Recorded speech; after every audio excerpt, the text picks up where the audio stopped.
Last week we studied few things about the security of salvation, and this week it is being continued, and God willing, for a few more weeks we will study this subject. Today we are going to study two things if time permits, and first thing is, what is the importance of studying this subject, the security of salvation?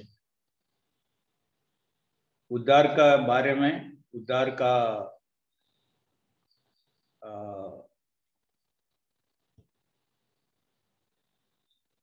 सुरक्षा okay, thank you. उद्धार का सुरक्षा के बारे में पढ़ने का क्या जरूरत है? और पहला बात है, कारण है, there is confusion among God's people. अभी हम जो गाना गाया, गाना क्या है? जाएंगे उत्तम देश में जरूर, रहेंगे प्रभु के साथ हम जरूर। ये गाना बार बार गाने के बाद पूछता है, हम जरूर स्वर्ग जाएगा। गाना में बोला और बोलने में कैसा है?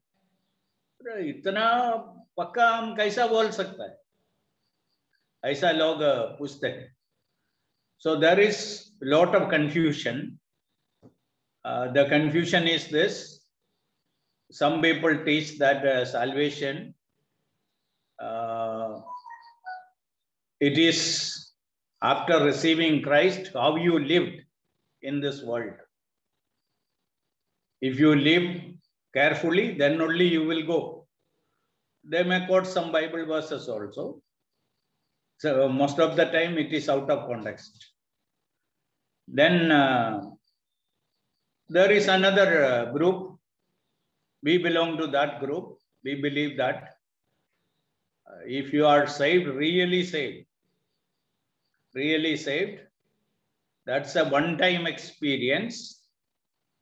And because of that, you will be helped by God to live that life in this world very carefully.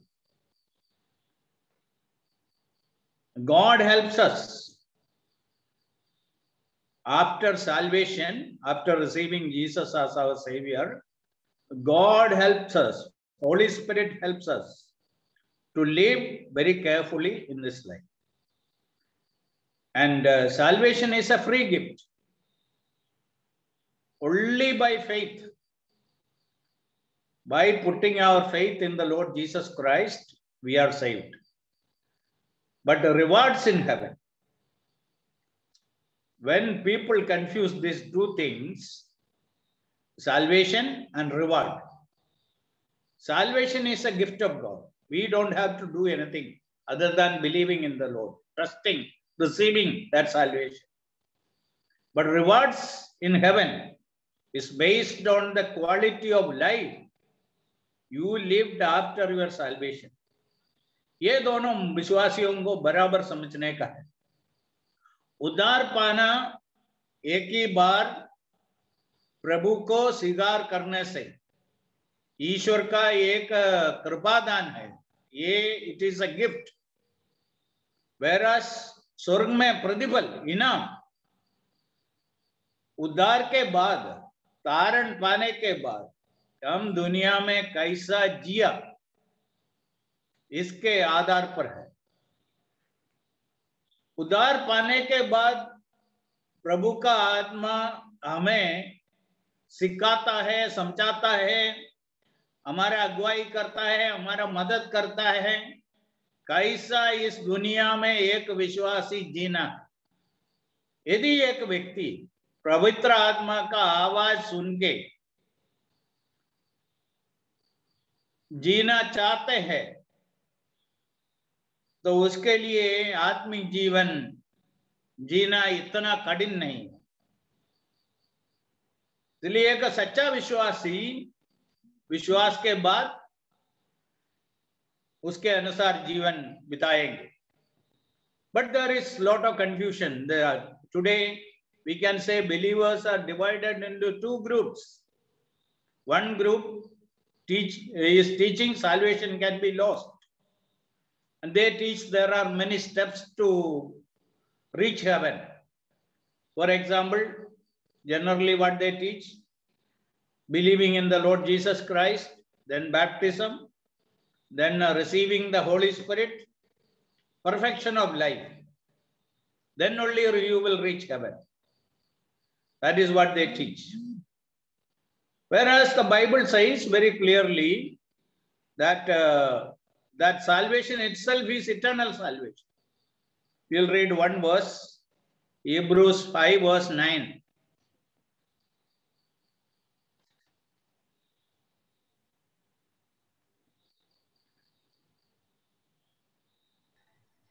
और सिद्ध बनकर अपने सब आज्ञा मानने वालों के लिए सदा काल के उद्धार का कारण हो गया।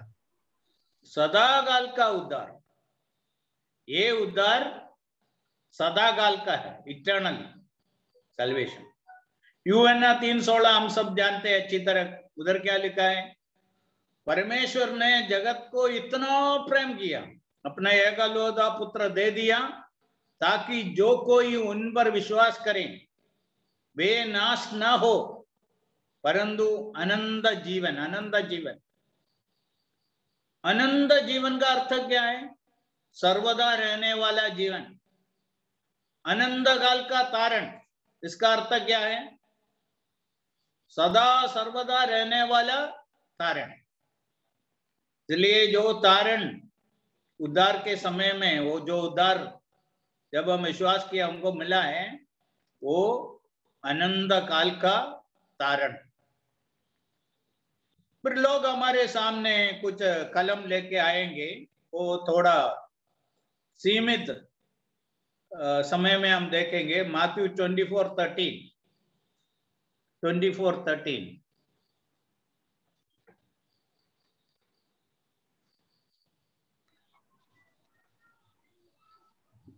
परंतु जो अंत तक धीरज धरे रहेगा उसी का उद्धार होगा। ओके, अंत तक धीरज धरेगा उनका ही उद्धार होगा। He who endures to the end shall be saved. ये कलम लेके लोग ऐसा सिखाते हैं, आखिरी क्षण तक जो विश्वासी योग्य रहेगा और बहुत प्रकार का विरोध के बीच में अंत तक प्रभु के लिए जो रहता है वो उद्धार पाएगा। पहला बात मैं इधर से बोलना चाहता हूं, Matthew 24, it is primarily related to Israel. Whenever you study this, read this chapter, you have to understand that. Secondly, it is speaking about a particular time in history, in the future. That is a tribulation time. So today we don't have time to go into that.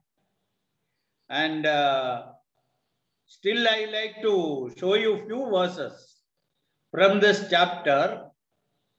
Verse 16, we read about the place called Judea. Then those who are in Judea flee to the mountains.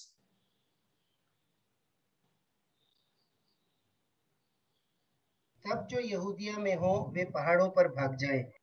Okay, जो यहूदिया में है उधर से भाग जाए। क्यों? उधर उपद्रव के समय में क्रिस्त विरोधी इस्राएल के खिलाफ में होगा, उनको कदम करने के लिए जो कुछ कर सकता है करेंगे। इसलिए इधर प्रभु पहले से बोला है और उस जमाने में रहने वाला लोगों के लिए पहले से बोल के रखा है, जो यहूदिया में है उधर से भाग जाए। अभी नहीं लेना है। उसके साथ एक दूसरा कलम लूक में हम पढ़ते हैं,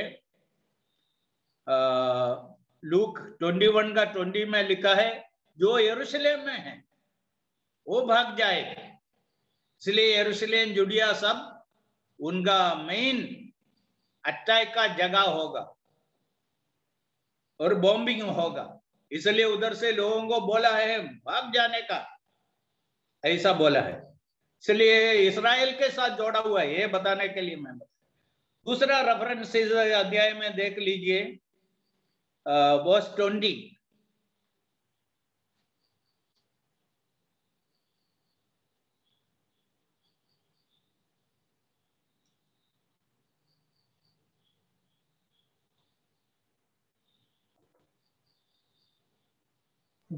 ब्रदर प्लीज दोबारा बोलेंगे। 24 का 20। जी। प्रार्थना किया करो कि तुम्हें जाड़े या सब्त के दिन भागना ना पड़े। ओके, इधर सबत आया है। सबत क्रिश्चियन के साथ कुछ जुड़ा हुआ बात है? नहीं है, हमको मालूम है। सबत किसके लिए है? आज वर्तमान में दुनिया में सबत को रखने वाला, मानने वाला एक ही लोग है, वो इस्राएल है। इस्राएली लोग सबत के दिन बाहर जाना नहीं चाहता है, सफर करना नहीं चाहता है। इसलिए ये जो वाणी इधर से भाग जाओ, वो सबत के दिन हो गया तो बहुत यहूदी ऐसा सोचेंगे ये सबत का दिन है, सबत का दिन पूरा होने दो। इसलिए इधर लिखा है वो सबत का दिन ना आए, ना हो। दूसरा विंटर के बारे में लिखा है। इधर हम जो केरला में रहते हैं, साउथ में रहते हैं, विंटर के साथ कुछ ज्यादा मालूम भी नहीं था। और उस जगह में ये विंटर और समर बहुत मजबूत है, इट्स वेरी स्ट्रॉन्ग। इसलिए विंटर के टाइम में भागना है तो उनके लिए तकलीफ बढ़ेंगे। ओके, इसलिए वो उस जगह के बारे में है, उन लोगों के साथ जोड़ा हुआ बात है।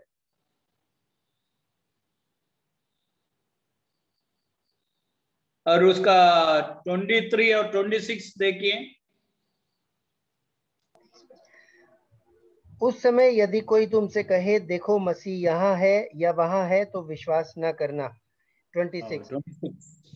इसलिए यदि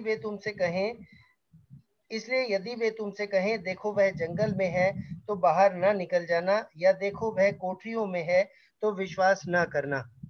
ओके, अभी हमारे साथ कोई ऐसा बात करते हैं, हमसे कहते हैं और न्यू दिल्ली में यीशु मसीह प्रकट हो गया, हम जाएंगे क्या? सच्चा विश्वासी नहीं जाएगा। क्यों?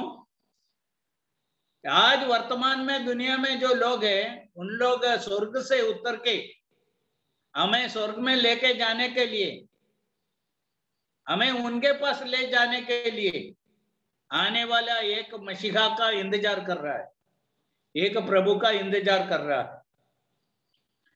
इसलिए हमसे ऐसा कोई कहेगा तो हम नहीं जाएंगे।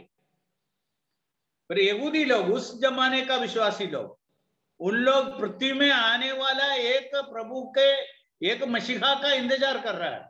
इसलिए उन लोग इतना परेशानी में रहते समय में ऐसा कोई उनको बेवकूफ बना के बताएंगे यीशु इधर प्रकट हुआ, और क्या करेंगे लोग? उस तरफ दौड़ेंगे। अरे हमको मालूम है ये थोड़े सालों के अंदर जब मैं एक विश्वासी बनने के बाद इधर नागरकोविल में, तिरुनेलवेली में एक हिंदू सन्यासी क्रिश्चियन बन गया। उनका नाम था पालासी लारी। उनका बात तो मान के पूरा इंडिया से बहुत लोग तिरुनेलवेली में इकट्ठा हो गया, क्योंकि वो बोला यीशु इधर आने वाला है। बाइबल नहीं जानते हुए बहुत लोग उनके पीछे गए। हमारे अहमदाबाद से भी कुछ परिवार गए। देखो, लोग जो उद्धार नहीं पाया, प्रभु का स्वर्ग से उत्तर के आने वाला है, प्रभु स्वर्ग से उत्तर के आने वाला है, ये जानते नहीं है तो उन लोग इधर उधर भटकेंगे। 1999 में अक्टूबर में कोरिया में एक पास्टर बोला, यीशु मसीह अक्टूबर 29 और 30 उस डेट को कोरिया में आने वाला है। क्या हो गया? सारे दुनिया से लोग कोरिया में पहुंच गया। प्रो पास्टर आखिरी में एक अच्छा बात किया, लोगों से माफी मांगा। ये पाला सिलारी सब कुछ छोड़ के वापस हिंदू बन गए। इसलिए इधर जो घटना बताया है, वर्तमान में दुनिया में रहने वाला विश्वासी के लिए और चर्च के लिए नहीं है, चर्च के साथ जोड़ा हुआ नहीं, क्योंकि चर्च हमें स्वर्ग में लेके जाने वाला एक प्रभु का इंतजार कर रहा है। इस पृथ्वी में आने वाला यीशु का इंतजार नहीं कर रहा है। इसलिए ये इस्राएल के साथ जोड़ा हुआ भाग है। और एक कलम दिखा के मैं आगे बढ़ूंगा इसी अध्याय से, 15वां कलम। इसलिए जब तुम उस उजाड़ने वाली घृणित वस्तु को, जिसकी चर्चा दानियल भविष्यद्वक्ता के द्वारा हुई थी, पवित्र स्थान में खड़ी हुई देखो। ब्रैकेट में लिखा है, जो पढ़े वह समझिए। Okay, in the holy place, पवित्र स्थान में, अबोमिनेशन ऑफ डेसोलेशन, खड़े रहते हैं। ये एंटी क्राइस्ट का मूर्ति उधर रखने के बारे में। अभी पहले मंदिर बनाने का है और बाद में मंदिर बनाने के बाद एंटी क्राइस्ट ऐसा डिमांड रखेंगे, मेरा मूर्ति को इसके अंदर रखने का है। इसलिए जो पवित्र स्थान है यहूदियों का मंदिर है। इसलिए 4 बात एकदम क्लियर है, और कुछ बातें हैं एकदम क्लियर है। ये अध्याय Matthew chapter 24 is related to Jews. उसको बोलने के लिए मैं 4 कलम दिखाया। अभी हम 13 और एक बार पढ़ के देखेंगे। But he who endures to the end shall be saved. ये अंध जो ठहरेगा, अंध कौन सा अंध है? ये अंध देखना है तो हमको दूसरा एक कलम देखना पड़ेगा। 24 का 8 देख लीजिए। ये सब बातें पीड़ाओं का आरंभ होंगी। ओके, तो 7 से पढ़िए, तब आपको और थोड़ा अच्छी तरह क्लियर हो जाए। क्योंकि जाति पर जाति और राज्य पर राज्य चढ़ाई करेगा, और जगह जगह अकाल पड़ेंगे और भूकंप होंगे। ये सब बातें पीड़ाओं का आरंभ होंगी। ओके, ये सब बातें पीड़ाओं का आरंभ, और ये पीड़ा का अंत तक जो रहेगा वो बच जाएगा। कैसा बच जाएगा? प्रभु यीशु पीड़ा के अंत में राजा होगा, राजा प्रभु होगा, प्रभु होके दुनिया में उतर के आएंगे। एंटी क्राइस्ट इसको नाश करने के लिए नस्तिक आ रहा था, उनके हाथ से उनको बचाएंगे।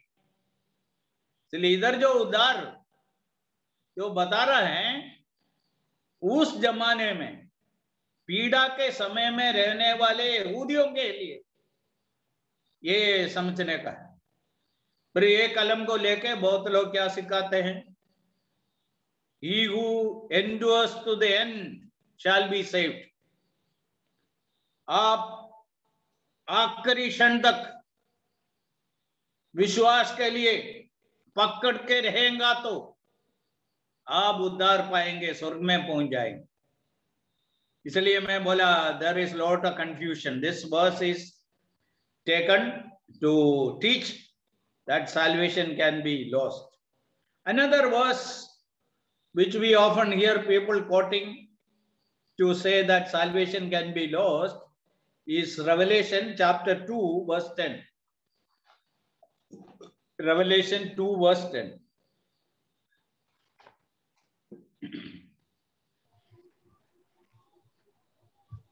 जो दुख तुझको झेलने होंगे उनसे मत डर, क्योंकि देखो शैतान तुम में से कुछ को जेल खाने में डालने पर है, ताकि तुम परखे जाओ और तुम्हें 10 दिन तक क्लेश उठाना होगा। प्राण देने तक विश्वासी रहे तो मैं तुझे जीवन का मुकुट दूंगा। Okay. प्राण देने तक विश्वासियों के रह और विश्वासी रह, देगा तो क्या मिलेगा? मुकुट मिलेगा, सैल्वेशन नहीं मिलेगा। सैल्वेशन के बारे में नहीं है, मुकुट के बारे में। मुकुट किसके लिए? विश्वासियों के लिए है, स्वर्ग में पहुंचने वालों के लिए है, उनको मुकुट मिलेगा। अलग अलग प्रकार का मुकुट है। There is crown of life, crown of righteousness, crown of joy, all these things. So here what is said, be faithful until death, I will give you the crown of life. ये crown of life के बदले में उद्धार का शब्द इधर लेके आएगा। और भाई लोग सोचेंगे ये क्राउन ऑफ लाइफ उद्धार एक है, नहीं है। उद्धार अलग है, क्राउन इज अलग। क्राउन ऑफ लाइफ जो अंत तक विश्वासियों के रहेगा उनको मिलने वाला ये क्राउन है, क्राउन ऑफ लाइफ। इसलिए दूसरा ये बस लोगों को कंफ्यूज करने के लिए उन लोग दिखाएंगे ये रेवलेशन चैप्टर 2 वर्स 10 है। तीसरा और एक कलम में दिखा के आगे बढ़ूंगा। Hebrews 9:28।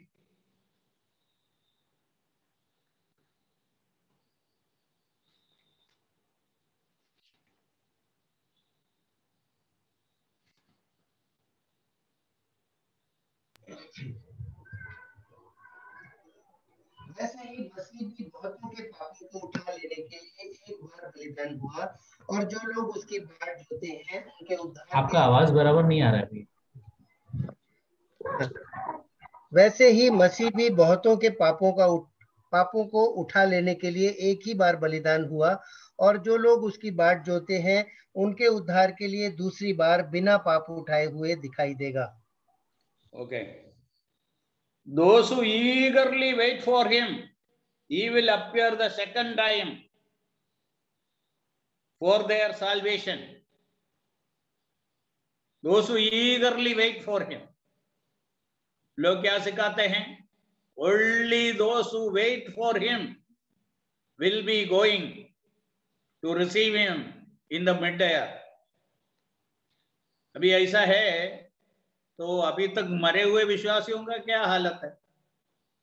All those who died until today, and it is the expectation of God that all his children expect the coming of Christ. Every day they should expect.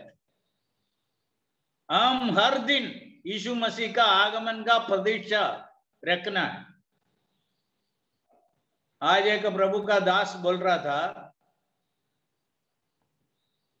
कल रात उसने प्रार्थना किया, प्रभु अब आज भी नहीं आया, कब आएंगे हमको मालूम नहीं है। सुबह बोला रात में भी आप नहीं आया, जल्दी आओ। ये प्रार्थना हर एक विश्वासी का होना है। प्रभु आया नहीं है तो हमको बहुत कुछ इधर करने के लिए है, वो अलग बात। ऐसा सोच लो हम बहुत जल्दी रेलवे स्टेशन में पहुंच गया और ट्रेन भी थोड़ा लेट हो रहा है, इसलिए हम क्या किया, उधर कैंटीन में जाके खाना खाया, बाहर जाके कुछ खरीद के लेके आया। फिर हमारा रेलवे स्टेशन में बैठने का मुख्य उद्देश्य क्या है? ट्रेन आएगा, हमको इधर से जाने का। उसके बीच में जितना टाइम मिला है, हम अलग अलग काम, कुछ बात करेंगे, कुछ फ्रेंड्स को उधर मिलेंगे, उनको उनके साथ थोड़ा बात करेंगे, ये सब करेंगे, न्यूज़पेपर पढ़ेंगे, ओके, कुछ खरीद के खाएंगे। ये हमारा मुख्य विषय नहीं है। मुख्य विषय है हमको जल्दी इधर से जाने का है, उसका तैयारी में हम बैठे। फिर ये ट्रेन लेट है, थोड़ा समय हमारे सामने है, इसलिए हम अलग अलग काम में लगे हुए हैं। इसी प्रकार हमारा जीवन होना है, ओके। इसलिए पहला बात है, सब्जेक्ट पढ़ने का कारण है there is confusion among God's people. These kind of verses they quote, and they will teach that your salvation can be lost. There is no guarantee you will reach heaven unless you live very carefully. Okay, that is the first thing. Secondly, why we study this subject, the security of salvation? To confirm ourselves.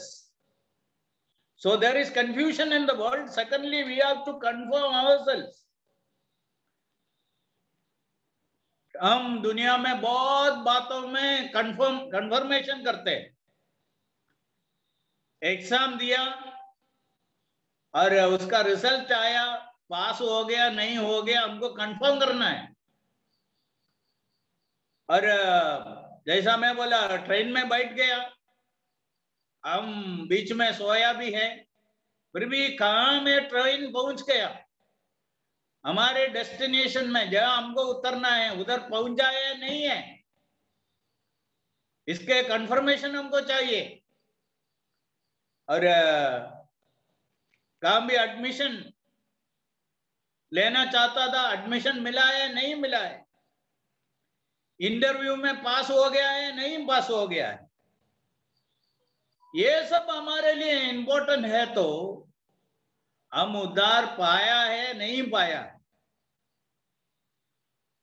हम आज प्रभु यीशु मसीह वापस आएगा तो जरूर हम उनके पास पहुंचेंगे क्या? और आज हम दुनिया से चला गया तो हम कहां होगा?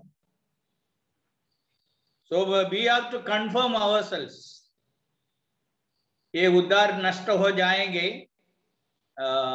ऐसा सिखाने वाले लोग, उनका कई फ्यूनरल सर्विस में मैं गया हूं, उधर उन लोग क्या बोलेंगे?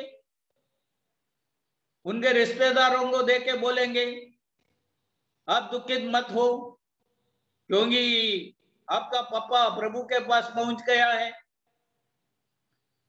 और हम उधर जाके उनको मिलेंगे, ऐसा सब बातें करता है, उधर पक्का है। कल तक हॉल में क्या सिखाता था? हमको उधर पहुंचना है तो बहुत संभाल के जीने का है, उनका आगमन का इंतजार करके रहना है, जो अंत तक विश्वास योग्य रहेगा वही जाएगा, ऐसा सब सिखाता। इधर भाषा बदल गए, ये असली है, सत्य है, जो आखिरी में बोला वो सत्य है। So we have to confirm ourselves, that is the second reason. Third, we have to confront the false teachers. ऐसा उपदेश सिखाने वाला, salvation can be lost, those who teach this, we have to confront them, we have to teach them. For that we need to study this subject. आप में से कुछ लोग नहीं जानता होगा, मैं कई साल, मेरा उद्धार के बाद ये दूसरे ग्रुप के साथ था, उद्धार खो जाएगा, there is no guarantee that you will reach heaven unless you are living very carefully. ऐसा सिखाने वाला था. बाद में मुझको मालूम हो गया ये this is not the right teaching. और कुछ लोगों के साथ बैठ के मैं बहुत डिस्कस किया. एक दो दिन का बात नहीं है, बहुत लंबा समय तक बहुत जानकारी वाले लोगों के साथ बैठ के डिस्कस करके प्रभु का वचन के द्वारा, वचन के आधार पर, जो लास्ट बाइबल स्टडी में हमने जो 4 कलम देखा है, ये कलमों के आधार पर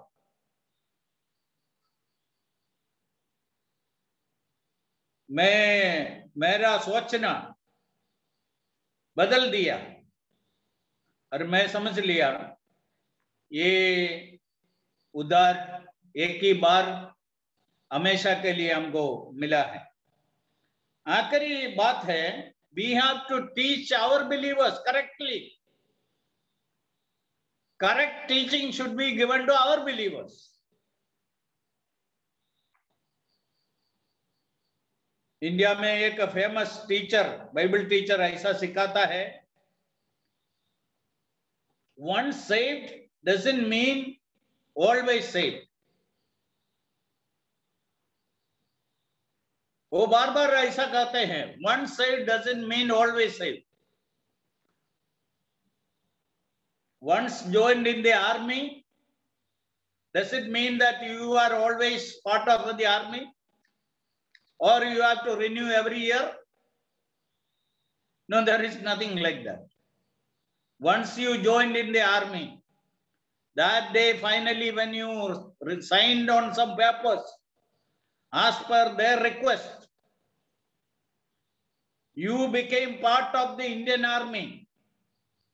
Until your death, you are going to be part of that Indian army. You don't have to renew your admission to the army, joining the army every year. You became part of the army. So this man is teaching, once saved doesn't mean always saved. My simple question is this: how many times they saved do mean always saved? How many times saved do mean always saved? There is nothing like that. There is no repeated salvation. It is a one-time experience. As I said in the beginning, the confusion is this. There are many people who prayed that salvation prayer, then they went away from the Lord. There are many people got baptized and they didn't remain in the church. They are gone into the world. So that all will happen. If they were true believers, they would have continued. Here and there, believers make mistakes. That's all right. But they will return to the Lord, confess their sins. They will find restoration.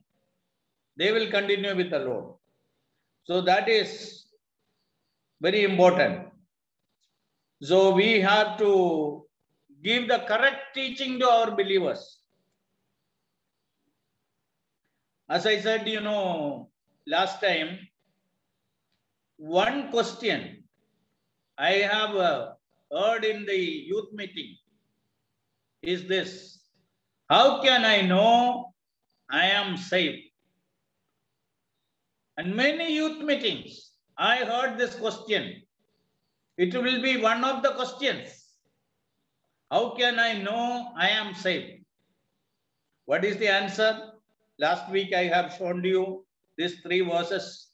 Today also once again I will show these 3 verses, because it is very important. Then I will close. Rest of the things we will study, God willing, next week.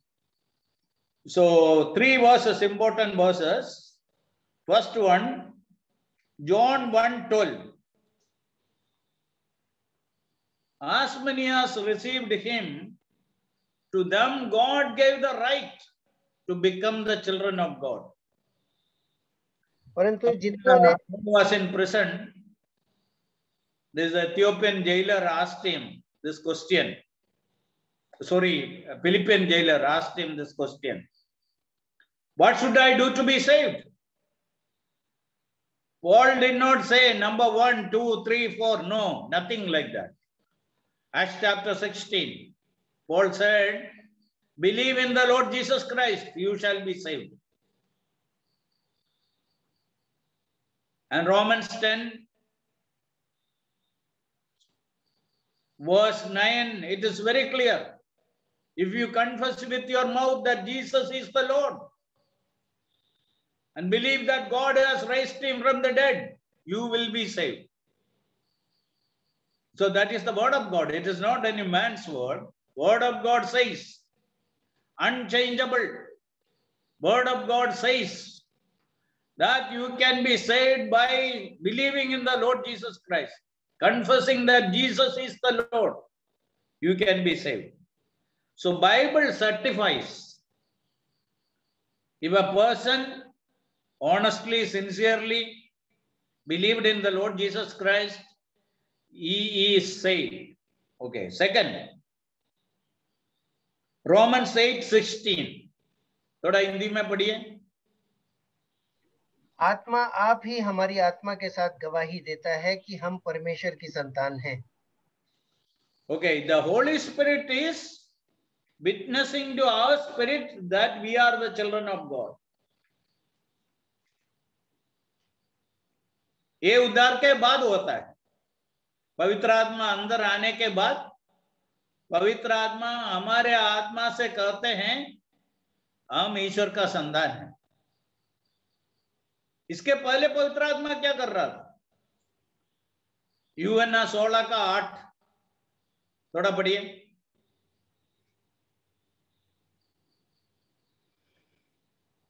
वह आकर संसार को पाप और धार्मिकता और न्याय के विषय में निरुत्तर करेगा. ओके. ये याद करने के लिए एक आसानी बात इधर है. उद्धार के पहले यूहन्ना 16:8, उद्धार के बाद रोमी 8:16. खाली वो नंबर्स इधर से उधर हो गया, बस इतना ही है. अरे आप दोनों याद रखना. पवित्र आत्मा का काम, what is the ministry of the Holi spirit? Convince the world, convince every person about sin, about righteousness, about the judgment of God. That is what the Holy Spirit is doing.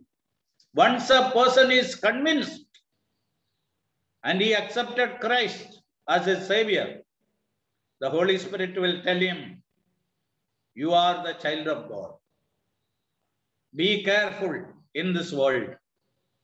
Live very carefully every day. The Holy Spirit will tell every child of God. One more verse and I will close.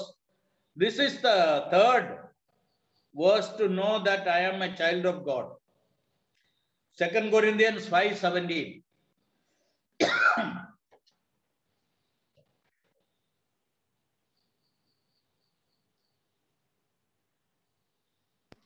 इसलिए यदि कोई मसीह में है तो वह नई सृष्टि है.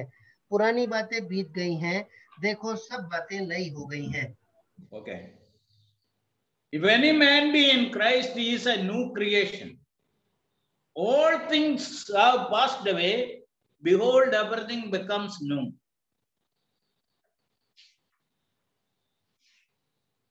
So, because if any man be in Christ, यीशु मसीह में आने तक हम कहां थे? आदम में थे. We were in Adam. We were in the family of Adam. The moment you accepted Jesus Christ, your family is changed. From Adam's family to you came to Jesus' family. So broadly, the humanity is divided. We can say like this. There are two families today in the world. One is Adam's family. Other one is Jesus' family. So we are in the family of Jesus Christ. And those who came to the family of Jesus, what is happening? All things are passed away. Behold, everything becomes new. There is a change in the life of that person. Suddenly he recognizes the changes which are taking place in his life. He who never gave any importance to the word of God, and to him, Bible become very precious to him. He takes lot of time to spend with the word of God. He never gave any importance to the church or believers. And now he wants to spend time with the people of God. And he used to have a lot of bad habits. Suddenly he found that those things are no more there. He has no likes for such things. All those changes can see in his life.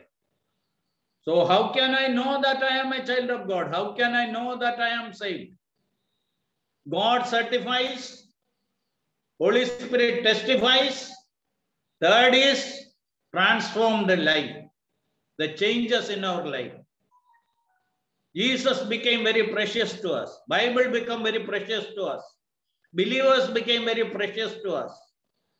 And we started going for prayer meeting, spend time with the believers, fellowshipping with the believers. Lot many changes will happen in that person's life. And these are the indications whether a person is saved or not. So today we have seen only these four things. First one is the important. Today we studied about the importance of studying this subject. Why should we study this? First one, there is confusion among the people of God. Secondly, we have to confirm ourselves. Thirdly, we have to confront the false teachers. Fourth, we have to give the correct teaching to the believers. That is why we have to study this subject. God willing, we will study the rest of the things coming week. May the Lord bless this words.